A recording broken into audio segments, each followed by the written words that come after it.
So I'm just going to briefly introduce the artist, and then we can kind of kick off the conversation. So I met Iris a few months ago, and she helped create Black NFT art that's helped Black artists from around the world learn about NFTs and get on sites such as Super Rare and others, and also help them build their audience. And prior to that, she was founder of Daima. So I was inspired by her story because she's a female technologist that has worked even in Web 2, like before NFTs, supporting Black artists around the world. And then she really was one of the leaders creating a community in Web 3, supporting not only other Black technologists, but artists so they can learn and engage in the ecosystem. And she has a virtual gallery, and you'll be able to see some of the works back there, and then also tomorrow at Greg's gallery.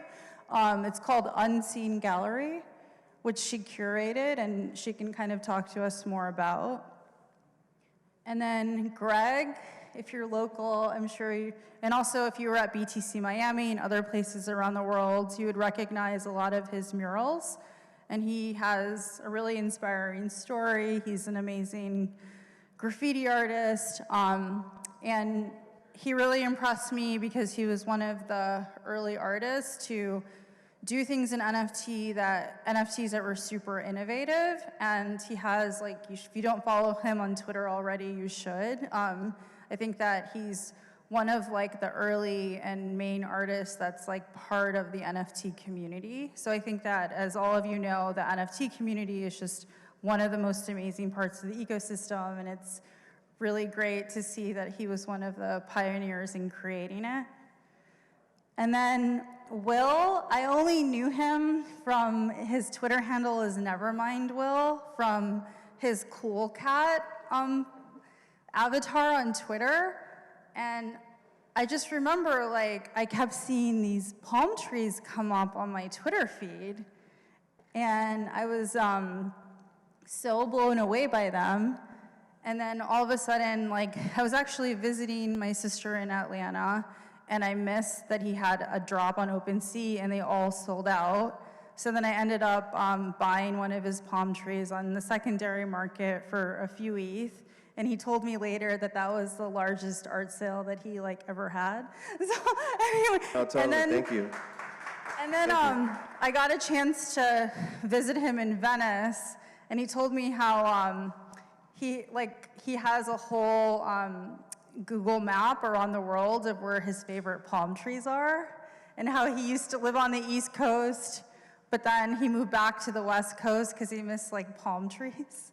And then he also showed me like furniture that he makes. So I got to see his studio in LA and how he wants to create this whole engagement between people who buy his NFTs and then people who buy other artwork that he creates. So I was just amazed because it was like an artist in many different mediums. So I think, you know, that's using NFTs to connect with buyers in new ways. So we'll start with Iris. So if you could kind of just briefly talk about like things you did in Web 2 and how you engaged artists and what your journey's been like entering into Web 3.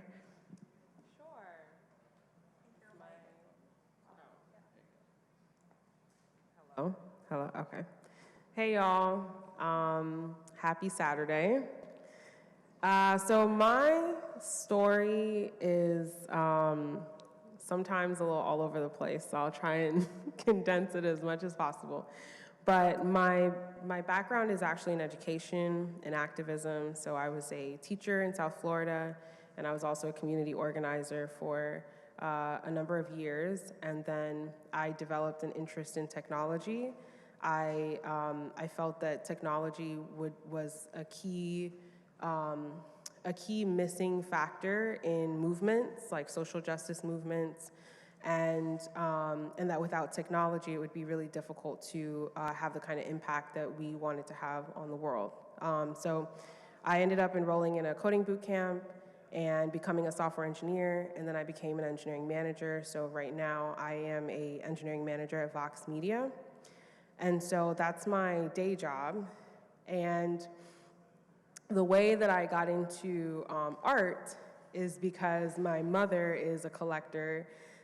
She works in academia, and she travels to the Caribbean and Latin America pretty regularly for various conferences, and she would go and buy artwork at local marketplaces, and she would typically buy directly from artists. Some of them were street artists as well, and so growing up, we always had lots of art on the walls, like beautiful art, custom framed, you know, the whole 9 yards. And so when I reached my 20s, I started traveling as well. I went to Haiti, and I went to Zimbabwe, and then I went to Ghana. And in all of those places, I did the same thing that she did. I went to local marketplaces, and I would buy art. And I was just so impressed by the artwork and kind of shocked at how cheap it was, to be honest. You know, you're talking about some of these are 6-7 foot paintings that are beautifully done and are selling for, you know, maybe a few $100s, which is impossible to find in the US. So I was like, well, I work in tech, I know how to build a site, right? Like, maybe I can find a way to help these artists sell their work online. So that's how the journey started. And then about a year in, a little under a year into that, I was encouraged by some friends from college to get into NFTs. One of them is head of crypto at Visa, and he was involved in like putting together a group of Black technologists in crypto to kind of organize and figure out how we could essentially make sure that Black people don't get left behind when it comes to crypto. And so as a part of that process, I ended up learning about NFTs and deciding that I was gonna switch into that world and figure out how to help Black artists leverage NFTs. And Greg, just your journey into NFTs and what the experience has been like versus previously in your world without NFTs. Anyway. Yeah, for sure. Well, I've grown up doing art my entire life. You know, from my early when I was 8 or 9 years old, started doing graffiti. That led to going to art school for graphic design. So I've always had the graphic, you know, illustrator background. You know, if you look at my work, obviously it's very like, a lot of it's very flat and colorful and illustrative.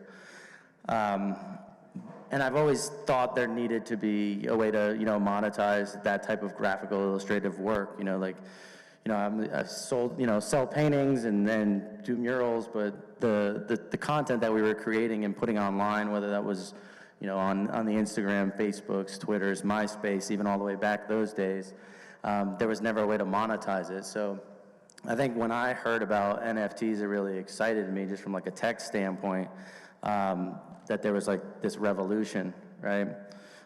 This all kind of happened during, you know, I learned about it, I think, early last year, I think right about January, and then as soon as COVID hit, that like shut down my traveling schedule, because I'm typically on the road painting murals at different, you know, music festivals and art festivals globally, and it really like forced me to just sit in my house and in my home studio and just create. And during that time, that's like when Clubhouse exploded.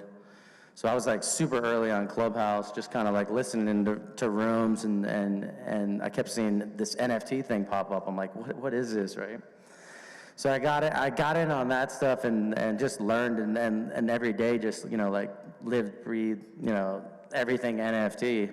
And then I did my first drop in, what was that, February or March with Nifty Gateway, where I released 100 cans, which were like based off this series that I did in 2009 of physical cans. I always wanted to figure out how to like evolve them and make them digital, because when I painted those cans years ago, and you know I painted 100 of them like by hand, they all like went out into the world, and I never knew where they were going or where they ended up. Still to this day, I mean, they're still in people's collections. So I knew when there was a way to kind of like almost digitize them, I got really excited. So like I remastered all those cans into this huge drop, which did pretty well. But for me, that was like the entrance and like really just like blew my mind in terms of like, you know, I come from the traditional artwork, and in our world, it's like we sell a painting and then it's gone and you never know where it goes. So like, I got super hyped on NFTs because of the whole provenance aspect of it and being able to track work and seeing what owners are and what collections it's in. And that's something we just like, we never had, and it was just like, you know, we never got secondary market sales on any of our physical work. So that as well was really exciting. So I think it was like all those things kind of combined. And then just the idea of like utility, just like really like from a creative aspect, just blew my mind. I was like, now you can create a piece of art, which is a token that then can have utility, which could give people access to, you know, metaverses. You know, I'm building out Loudland right now, which is like my virtual world, which will have art and, you know, rewards and redemptions for my collectors, and just a place where you can go and see all my murals and characters and interact with all my NFTs and things like that. But like, those are all things that you could never do with just creating a physical painting. So like, you know, just really excited about where it can go.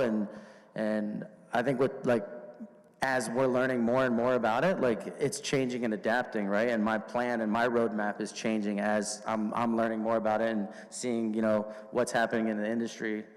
You know, things that I'm excited about that I'm doing right now, I'm like crowdfunding through NFTs. So I'm putting like, I have a book that I'm putting together right now that's like each page is an individual NFT. And then only, you know, the collectors who own each page will get a book. And like, if you own X amount of pages, you get different rewards. So there's things like that that I just like, you know, that stuff hypes me up. Or like painting, like I have another thing called the Fading Forward NFT series project, whatever you want to call it. But it's like, it's an ongoing painting. So like, first I created one panel, and then a few months later, I created the second panel, almost like a puzzle piece. And then now there's, you know, a third, a fourth, and it continues to grow. But the only way that you're able to get these pieces is if you own previous pieces. So it's like something like that. You could never do that with a physical piece of work. So that's where my head's at. It's like figuring out how do we take physical art, traditional art, bring it into the digital space where it's, you know, something new, unique, and different that you couldn't do previously. And then, yeah, just rewarding collectors. I think that's such a cool aspect of, you know, of NFT art in general, is like, you know, being in touch with your community through Discord channels, you know, social media, and being able to have like a one-on-one conversation and see what your collectors want and react to that stuff. But yeah, it's all, I think every day I'm learning something new about the space and just excited to see where it goes. I think another thing that's I haven't really like seen tapped in is like, obviously I come from the street art world. I paint these murals that are, you know, sometimes they're up for a year, sometimes they're up for 5 years, but most of them disappear. And the beauty of the blockchain and, you know, NFTs is, you know, it's forever. So, you know, that's why I started like that Lost Pages project, because like I wanted it more to be something that was like archivable, like forever. Like, you know, 600 years from now, you can go online and see this book that I created and put online. And it's like, how do we do that with murals? So that's kind of where my head's at, you know, that I've been working on some things there, because I feel like that's such a perfect thing. You can't typically monetize murals unless there's a brand that's involved in it. And no one wants to see a sponsored brand that just typically becomes an advertisement. So it's like, that's just another way that we can put money into artists' pockets, and then also a way that we can keep street art alive once it gets painted over. So that's where my head's at. Well, you've definitely been a pioneer and very inspirational. So. Thank you. And Will, I'm curious, like, how you got into NFTs, and also you did such an amazing job marketing it.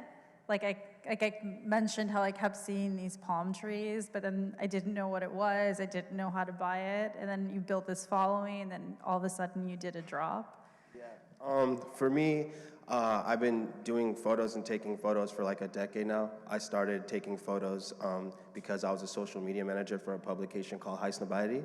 And I was like their only LA correspondent at the time, so they were kind of sending me to different events and stuff to just do like recaps. So they got me a camera, and like I started to just learn it and use the tool. And then I started to just take photos like as a source of like therapy. Whenever I was having like a bad day or something, I would just find myself like walking Venice, like taking photos. And then over time, I started to exaggerate what I was seeing. And so like it kind of turned into like a form of like expressionism. So like some of the photos are like hyper red, like hyper blue. And that's really just kind of like me, like kind of like just showing like my emotion. And a lot of the captions kind of correlate to what I was thinking to that specific image. But I got into NFTs essentially because of COVID basically last year, right? We were all at home kind of thinking like, what could we do? My friend Pierre and I, we have a production company, a creative production company called Finally Offline, and basically we got hit up by a company wanting to sponsor and do events with us for this year. And they kind of were iffy if like, you know, we could do IRL events and what was going on. And so that's kind of how I got introduced to Nifty Gateway and Super Rare. They were like, you guys should check out these sites. There could be an alternative. Maybe we could do something digital and still like, you know, do something creative. And that's kind of how I got introduced to NFTs. And I feel like once you see it, you can't unsee it. Like you realize that like, it's just how the life should be done, and like how consumerism is like gonna die. It's not just gonna be regular consumerism. It's gonna be more like these partnerships with like these interests that you have. And I really do think we're gonna be heading in a situation where it's like you're gonna be like earning how you live. Like you're gonna live and earn like by just doing what and spending your time like and being rewarded for how you spend your time, whether it be buying art, whether it be watching like Netflix and getting rewarded for how much time you're spending. Like there's so much that is gonna happen, and I'm just really excited to just do it. And like a big thing that Greg said that really enticed me to put my palm trees on blockchain is forever. Like, you know, I was posting my stuff and my work on Instagram for, you know, 5 years, 6 years, 7 years, and then it's like they're monetizing against it. You're not seeing any money, you know, and it could be gone tomorrow. Like, let's not forget Vine left overnight. Like, you know what I'm saying? Like, so I really wanted to put my ideas and my creative on blockchain, and that's why I'm gonna be using blockchain as a medium, because I plan to put my IP on blockchain, whether it's whatever, any medium, whether it's photography, whether it's my furniture that I design, and everything in between. If anyone has questions, feel free to ask. I think, did you have the images that she sent? Were you able? Oh, you won't be able to? Okay. Maybe tomorrow then people can see them. Sorry about that. So I wanted to ask you guys, like, is there anything about the NFT space, just because it keeps evolving, what surprised you most?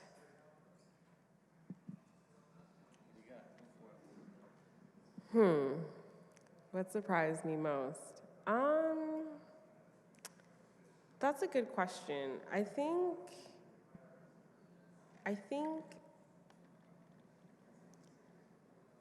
one of the things, if I had more time to think about it, I'd come up with a better answer. But I think one of the things is how, first of all, it's not easy to sell art, right? Like, it's very hard to sell art. And once we launched the e-commerce store to help these artists in Africa and the Caribbean sell art, we learned that very, very, very, very quickly. And then going into the NFT space, it was like, okay, it might be a little easier here, right? Like, you have some tools available to you that you didn't have before, but it's still challenging. And I think that's what a lot of artists coming into the space struggle with, is the fact that it really requires putting yourself out there, and it really requires marketing yourself. And I think some of them are hoping that it's going to be a lot easier, and that doesn't end up being the case. So I think that's been surprising for me as someone that works with artists, and I think it's important to help artists understand that you don't come into NFTs because it's easier. You come into NFTs because it's a tool that allows you to do things that you couldn't do before, just like the other panelists were talking about. I think the thing that surprised me the most was like the speed of trends in the space, where it's like, a month feels like, you know, a year, you know what I mean? You're like, you think back to February, like when there was like the big, you know, spike and everyone was, you know, rushing to buy any and every NFT that was dropped, you know, on some of these sites. And then seeing how it went from like, all the focus was on artists, and then it moved so fast to like these PFP projects, you know, like the avatar projects and collectibles. They're basically digital collectibles versus like, you know, art, one-of-one art pieces. And that happened like overnight, you know what I mean? And then it was like, everyone was just, all they cared about was, you know, these 10,000 piece generative projects. And then like all the artists were like, hey, what's up? What about me over here? So, but it's like, we don't know what's next, right? And that's what's crazy about it. It's like, you know, next month people might be like, yo, you know, the PFP avatar projects aren't hot anymore. Like now it's all about music, right? Totally, dude, totally. So I think just, yeah, the speed on how fast it's going, and that's just because, you know, tech and the internet is like, it's like a beauty and a curse, because it's like, as an artist, you're trying to figure out how to, you know, keep up with that speed and like produce work at that rate, but it's also like, that's kind of the beauty of it. It's like, that's, you know, it's kind of just like, you know, going wherever it's going, you know, and you got to just like, you know, ride the wave, right? Yeah, no, totally. I'm just gonna piggyback off that real quick, but like, dude, I definitely have seen like the chapters. It was definitely like digital artists broke down the door. It went swinging. It was so sick to see. It was like seeing people like rockets just take off into the sky. You're like, oh, damn, like this is sick. And then I feel like after that, like I had photos on, you know, Foundation that sat for 6 weeks, but then like photography was like, it became like the darling in the room. And then it was like, oh shit, like now people are gonna buy like photos, and now it's like PFPs. So it's like, it's cool to see the evolution. For me, the thing that is like the most inspiring, the thing that I'm most surprised by is like the mantra of like, we're all gonna make it. Like the energy from the community is so positive and so welcoming that it's like refreshing. Like I feel like coming from like, I don't know, another, like other spaces, it's not always like as welcoming. It can be very like competitive, you know? And I like the community that's being built and the mantra around the foundation that's being built. And I think all three of you have done an amazing job building communities, and it's been interesting for me to watch because I feel like you all entered at different times. And like, for example, you had your Twitter Spaces talk today, and there was like hundreds of people in it. So, and if you had any advice, or you could talk about like what that experience has been like building a community. Yeah, building community is hard. It is hard work. In part because people are so different, so unique, so fickle, so opinionated, ready to complain about every little thing. And you know, I think what's beautiful about it is the fact that people stay because of community, right? Like a lot of the people that are in the NFT space are only there or would have left if they didn't have a community that embraced them and that supported them. And that was actually the reason why we got into community work, because when we first started looking into NFTs, this was about November of 2020, we were on Clubhouse. We were sitting in Clubhouse rooms like day and night, listening to everything. And we just noticed that the artists that were having a lot of success were artists that had some sort of community around them and were very active and very engaged. And the people in that community seem to come from different backgrounds and different, some of them were artists, some of them were collectors, some of them were, you know, actively like working in the NFT space or technologists, et cetera. And so, but we didn't see this type of community around Black artists for the most part. In fact, I mean, there weren't really many Black artists at all at that time. And so we were like, well, if we go and we try and bring a bunch of Black artists into NFTs and they have no community, then they're just gonna be disappointed and wanna leave. So that's why we decided that we were gonna create Black NFT art, and we were gonna do events, and we were gonna create content specifically targeted towards Black artists and Black collectors.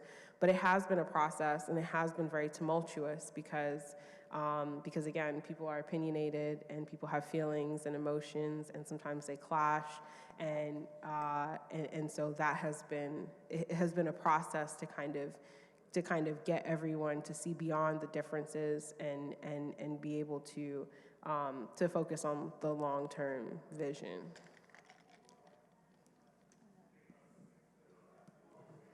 Do you want to speak on that as well? Yeah, I mean, community is so important in the NFT space. Yeah, as she mentioned, like, you know, the Clubhouse, I feel like if it wasn't for Clubhouse, I don't think the community that I've built would have been so strong. I feel like the timing was perfect with that technology and that app. I mean, it's funny, like, you know, I sat on Clubhouse every day, but I haven't been on one Twitter space. I don't know, which is just, it's weird because maybe it's, like, I listen into Twitter spaces, but I've never, like, been on stage at a Twitter space or hosted my own. But I mean, that just goes down to, like tech, right? Like, sometimes, like, maybe I was more comfortable with the app and the interface of Clubhouse, and it felt easier, right? Like, and it kind of like related. This is dying. No, I mean, It's literally I haven't logged into it. I mean, I feel bad, but The thing. but what I'm saying is, like, I mean, it was smart for Twitter to do that, but I was just speaking more like in terms of design and app interface and how that affected me building a community. Like, it was like the right time, right place, and like that app was super easy to use. So for me to build a community on there was easy, right? I just, you know, got on there and talked about what I knew, right?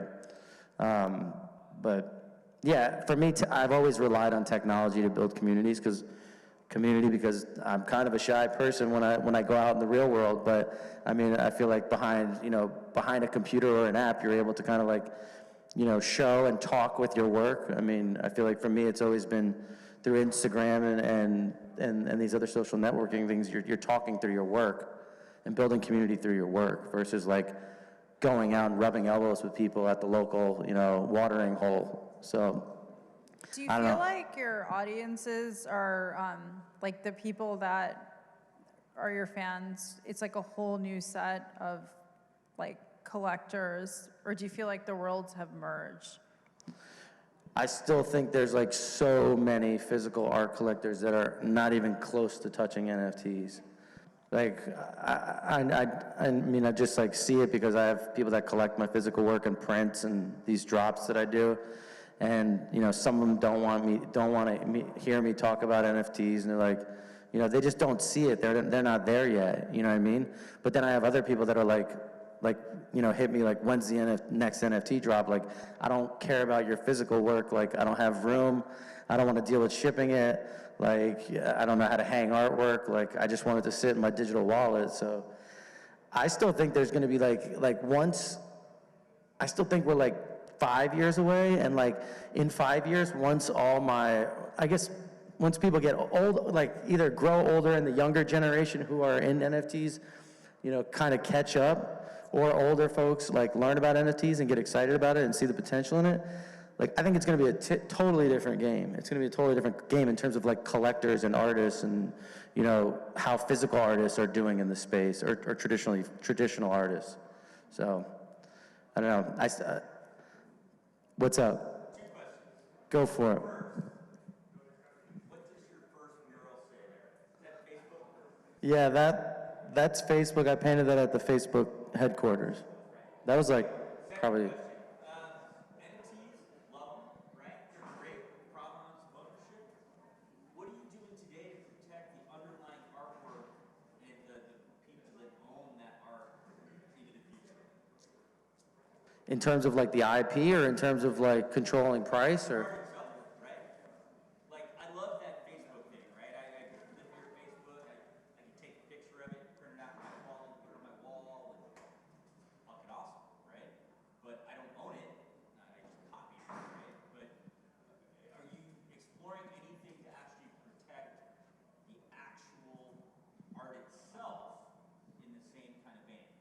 Yeah, so any mural that I produce that doesn't contain any, like, you know, any characters that I quote unquote remix, because I do a lot of like, you don't really see it in these ones, but like some of the remixes of like some of the traditional 1940s, 50s characters. But yeah, I mean, you could see it there, like Tom and Jerry, you know. But yeah, like that type of stuff, I am like all that stuff's, you know. I submit that to the trademark office and own, you know, trademarks on that stuff. Yeah, on all the murals. What's yeah? Correct. So if I own the NFT and someone uses it inappropriately, I still need to sue them to like enforce. No, because you don't own the IP if you own the NFT. The same way as if you bought like a painting from me in my gallery, like you couldn't then take that painting and scan it and make prints of it or put it on merchandise. You just own the actual piece of art, and it's very tricky, like when it comes to like the NFT in the digital space, because you would think if you own the NFT, then you would own the IP rights. But there are some projects like Bored Apes, right? I mean, where you own the IP. Like, so if you buy a Bored Ape, you're able to then take that IP and put it on merch, I believe, right? No, and honestly, I think that's the next step in everything. Like right now, people are so infatuated flipping IP and making great profit, but wait till people start building on it. Like start building the characters and the IP that they own. I think that's the next evolution. Like wait till there's a Cool Cat rock star that's like as big as The Weeknd. Like, and then, you know, the publishing is split in a DAO and the royalties are going to a DAO. When like we're basically, I see like at like Web 2.5. We're not at Web 2 or 3 really. Yeah, I think that's when people are going to really like, and that I mean, obviously that's why people are so excited about NFTs is from an investment standpoint. I mean, I hate to say it, you know, as being like an artist, but like that's why there's so many people that are interested in it, because you know they're able to track and then make money off of it, like, you know. Totally. So. No, totally. Well, are you thinking about doing that in terms of something like a Bored Ape Yacht Club, where you're creating something where the buyers will own the IP? I don't know if I'll go into that arena.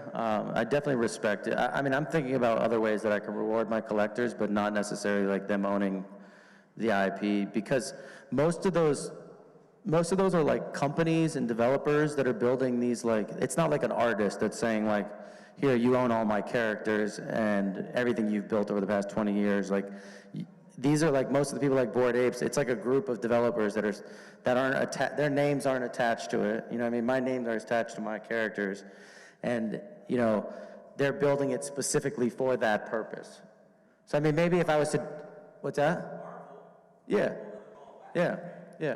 I think that's definitely changing, though. I think what I'm seeing is a lot of artists that are actually starting to do their own generative collectible projects. So you have Nyla, the Long Necky Ladies. You know, she is a 12-year-old girl that created a generative collectibles set, and the smart contract allows people to create derivatives. And so a lot of people have created derivatives, and they have been very profitable. And I think from what I'm seeing, you're starting to see a lot more artists being kind of brought onto teams and given a larger voice. So they're collaborating with engineers to do these projects.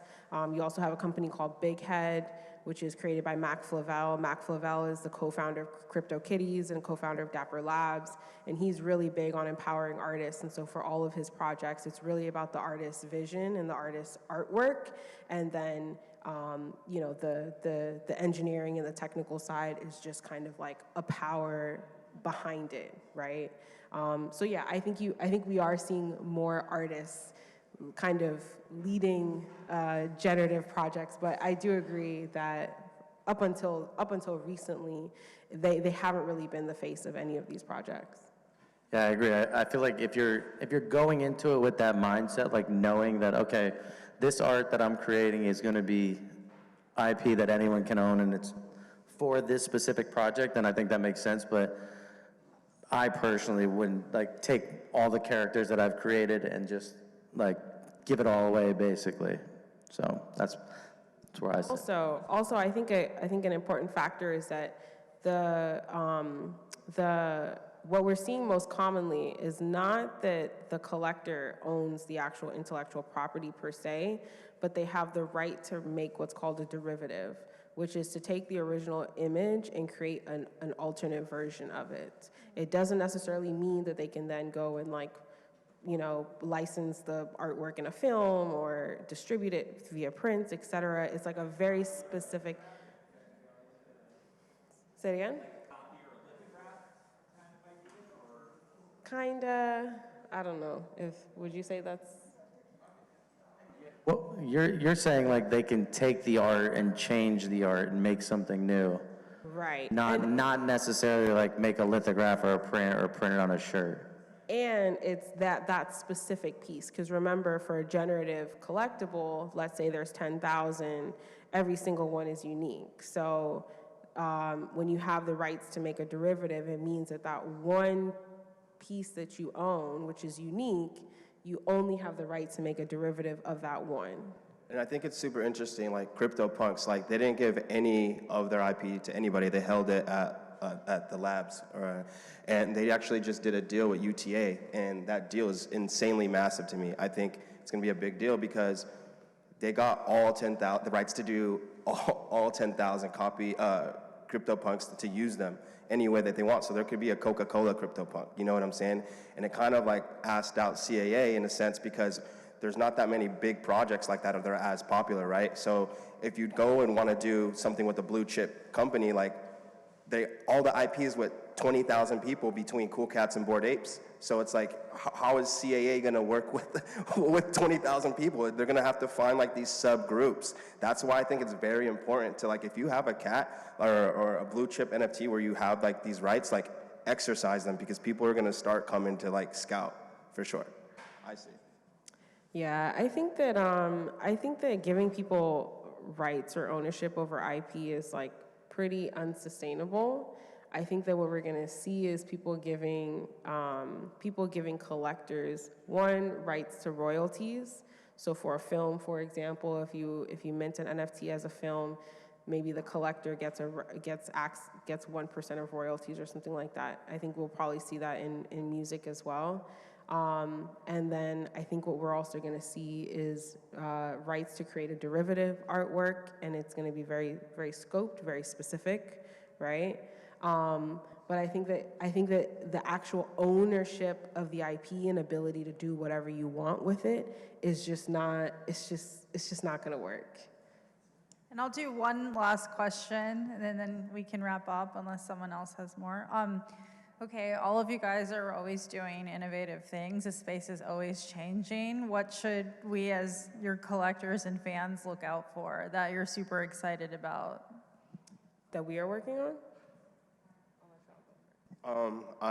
My next project, I have 2 projects. I'm going to be very collaborative, like moving forward. I think that's a big opportunity, like something that I want to like bring into the space is working together because of the mantra of the foundation that's building the community. But I think food is going to be a massive one. Like I'm going to be dropping an NFT with my girlfriend who's like a chef, and like she's been hearing me talk about it for like the last year. So I'm going to be onboarding her to help her do basically she's starting a food blog. So we're going to be doing I did all the photos for all her 10 recipes, and then we're going to do a 101 on foundation where you get the recipe, unlocks the recipe through the photo, and then we'll do a Zoom session. So we'll deliver the groceries and deliver what is possible to make it, or needed to make it, and then we'll do a Zoom session and cook. And then my next project after that, which is going to be my furniture project, we're going to be launching 50 chairs. We have, through the furniture project in real life, it's called Human Age. We actually made 2 lines. We made a chair that was like designed like to the T of exactly how we wanted, like not compromising any materials or cost at all. And then we took that design and kept the design integrity and applied it to being a lot more efficient and cost friendly, so we're not pricing anybody out. So we're going to be taking those 2 models of the chair that we designed, making 50 NFTs, and every person will get the chair free shipped if they buy the NFT, and then 40 will be the collection, which is called X, which is like Collection X Human Age, will be the more price-friendly one, and then the Craftsman collection, the more luxurious line, is going to be only 10 NFTs of those 50. And I'm excited to really start like a real furniture brand and home goods brand that like combines IRL and URL and really like applies that utility in the tech.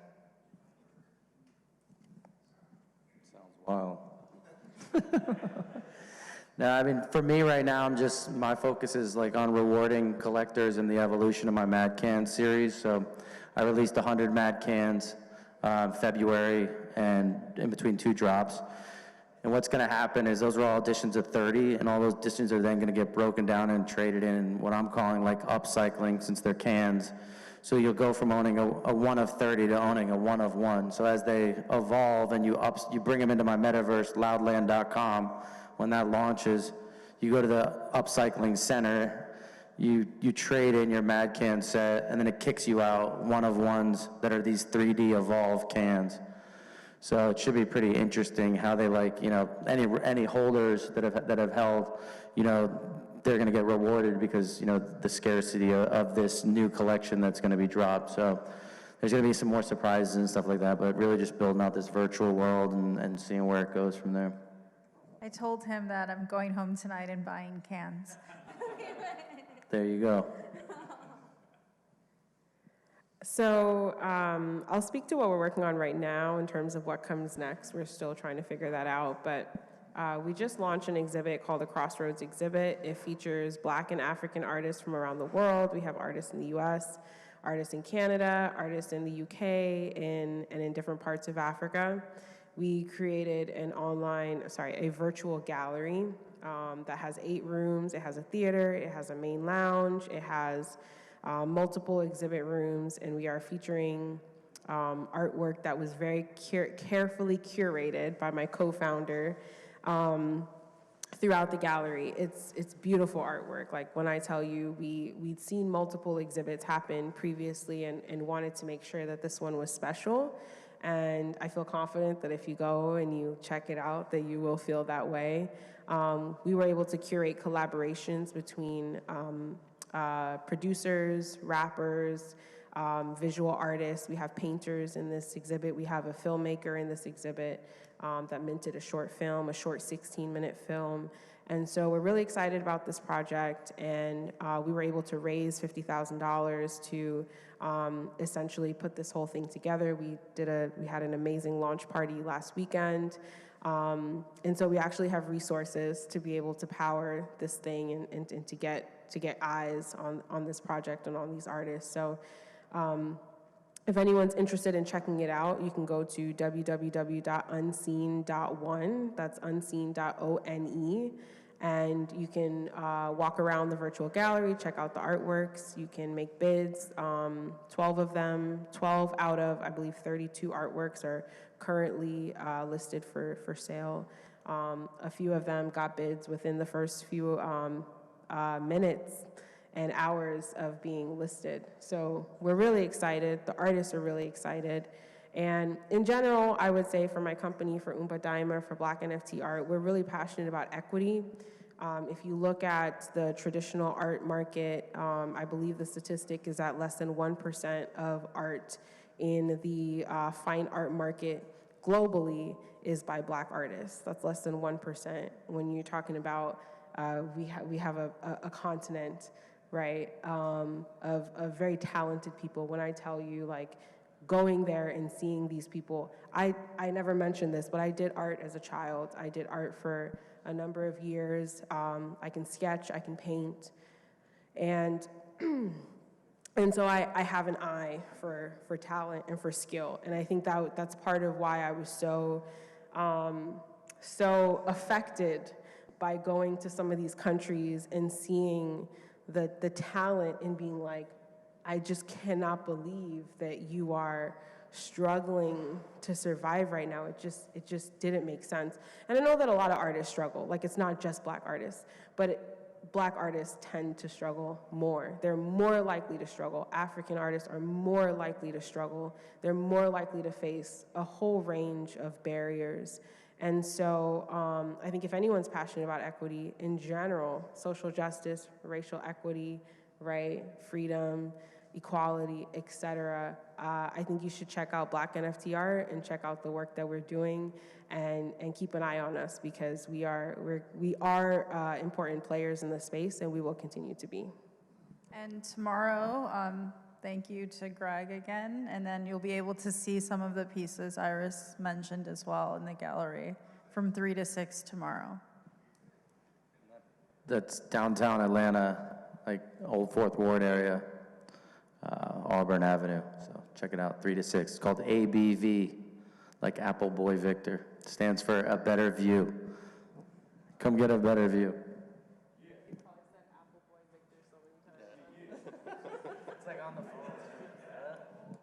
Well, thank you so much for your time.